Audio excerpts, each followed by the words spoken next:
Assalamualaikum warahmatullahi wabarakatuh. Bapak dan Ibu guru hebat dimanapun berada. Pada video kali ini saya akan memaparkan hasil investigasi terkait dengan aplikasi lapor bos online di SD Negeri Tanah Arang, Praia Barat, Lombok Tengah.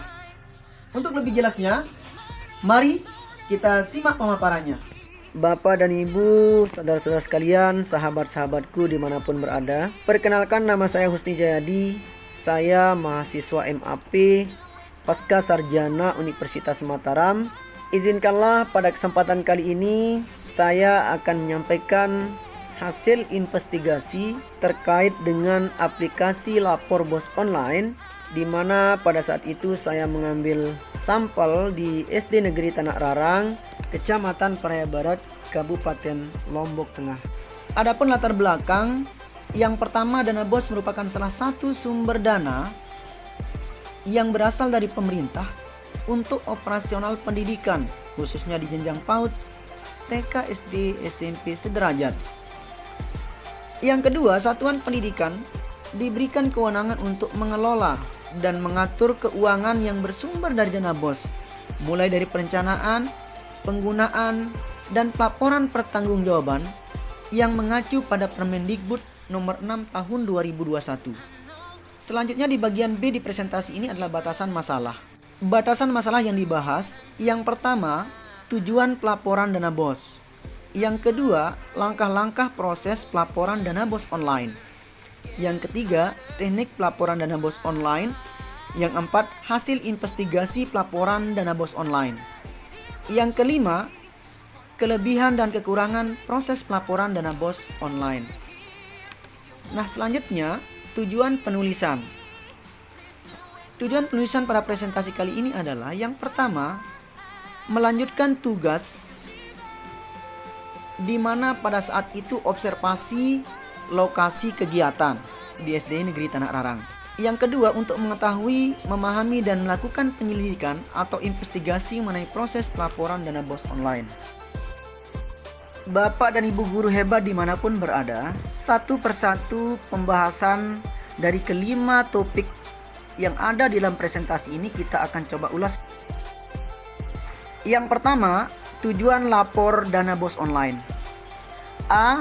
Membantu menyediakan pendanaan biaya operasional non-personil sekolah, akan tapi masih ada beberapa pembiayaan personil yang masih dapat dibayarkan dari dana bos.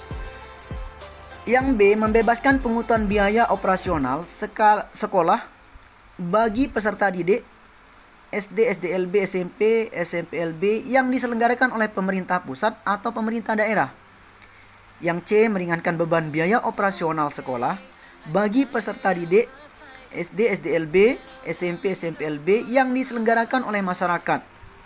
Dan yang ke D adalah membebaskan pungutan biaya peserta didik yang orang tua atau wali tidak mampu pada jenjang SD, SDLB, SMP, SMPLB yang diselenggarakan oleh masyarakat. Kemudian yang kedua, seperti apa sih langkah-langkah pelaporan yang dilakukan oleh sekolah atau satuan pendidikan? Yang pertama, sekolah harus menyusun pembukuan secara lengkap seperti RKS, buku kas umum, buku pembantu kas, buku pembantu bank, buku pembantu pajak, dan dokumen lainnya yang diperlukan. Yang kedua, sekolah harus menyusun laporan secara lengkap dengan ketentuan sebagai berikut. Yang pertama, melakukan rekapitulasi realisasi penggunaan dana bos reguler, yaitu melakukan rekapitulasi berdasarkan standar pengembangan sekolah dan komponen pembiayaan dana bos reguler. Yang kedua, realisasi penggunaan dana yang dilaporkan merupakan seluruh penggunaan dana bos reguler yang diterima oleh sekolah pada tahun yang berkenaan. Kemudian yang ketiga, laporan dibuat tiap tahap dan ditandatangani oleh bendahara, kepala sekolah, dan komite sekolah, serta disimpan di sekolah. Yang keempat, sekolah yang diselenggarakan oleh pemerintah daerah menyampaikan laporan realisasi penggunaan dana bos reguler kepada pemerintah daerah sesuai dengan ketentuan perundang-undangan yang berlaku. Nah, langkah yang ketiga, sekolah harus mempublikasikan semua pelaporan, baik penerimaan dan penggunaan dana BOS reguler kepada masyarakat secara terbuka. Yang keempat, laporan yang tertera di atas adalah laporan yang berupa dokumen tertulis yang rutin dilakukan oleh pihak sekolah kepada Dinas Pendidikan atau kota sebagai bentuk pertanggungjawaban sekolah dalam pengelolaan keuangan.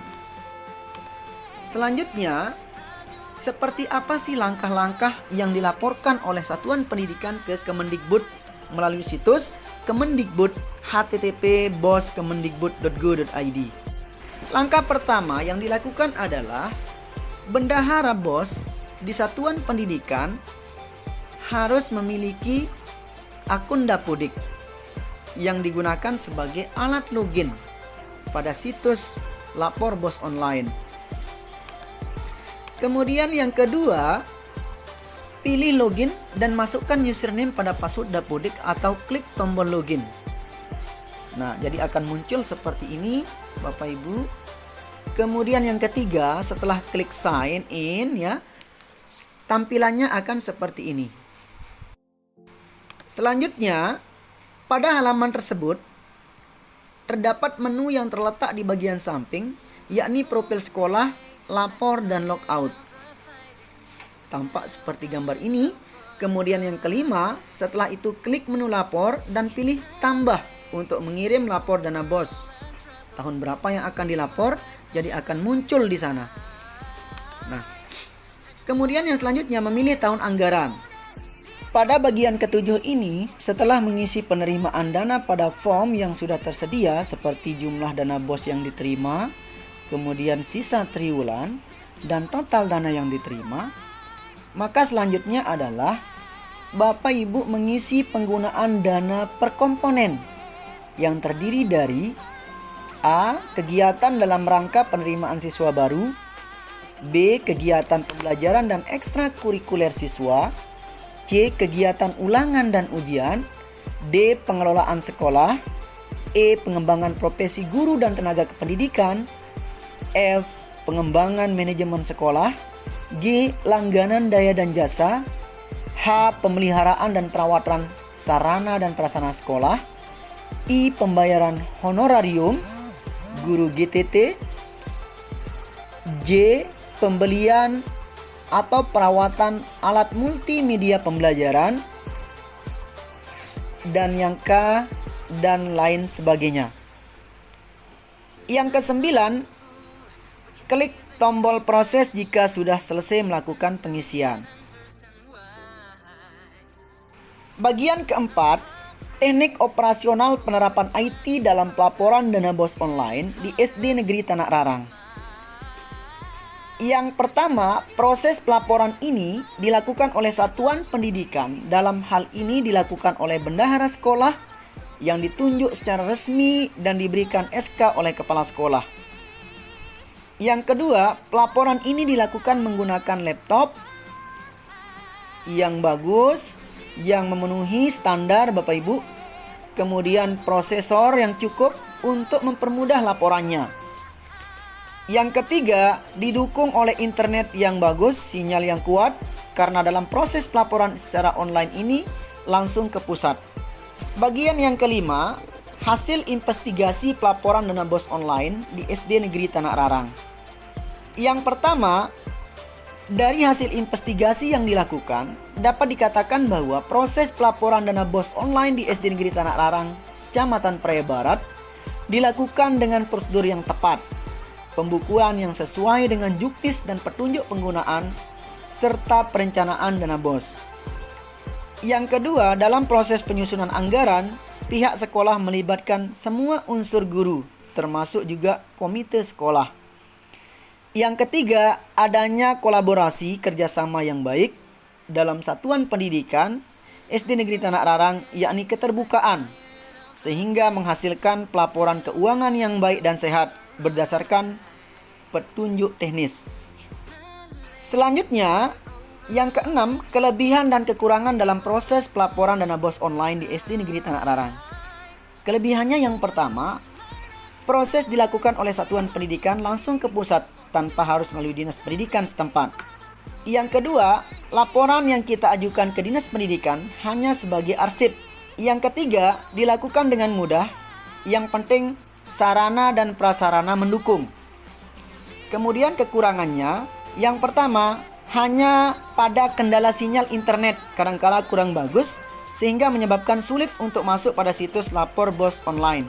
Yang kedua, kalau melihat di beberapa sekolah yang lain, kadangkala kekurangannya adalah masih ada beberapa bendahara yang belum menguasai IT, sehingga dalam proses pelaporannya mengalami kesulitan. Dari penjelasan di atas, Bapak Ibu guru hebat dimanapun berada, dapat saya simpulkan bahwa itulah tahapan-tahapan yang dilakukan oleh pihak sekolah dalam menyampaikan laporan pertanggungjawaban keuangan sekolah. Dalam hal ini penggunaan dana BOS reguler sekolah sesuai dengan hasil observasi saya di SD Negeri Tanah Arang, Kecamatan Praia Barat, Kabupaten Lombok Tengah, Provinsi Nusa Tenggara Barat. Dalam proses pelaporan tersebut di atas, baik dari satuan pendidikan ke Dinas Pendidikan Kabupaten dan dari satuan pendidikan yang langsung ke Kemendikbud atau ke pusat, dapat kita simpulkan bahwa prosesnya menggunakan perangkat lunak atau IT. Bapak dan Ibu guru hebat dimanapun berada, demikianlah video presentasi hasil investigasi lapor BOS online di SD Negeri Tanah Arang, Praia Barat, Lombok Tengah. Semoga bermanfaat. Selanjutnya, mohon masukan dan saran sebagai penyempurna video kami. Demikian, wassalamualaikum warahmatullahi wabarakatuh.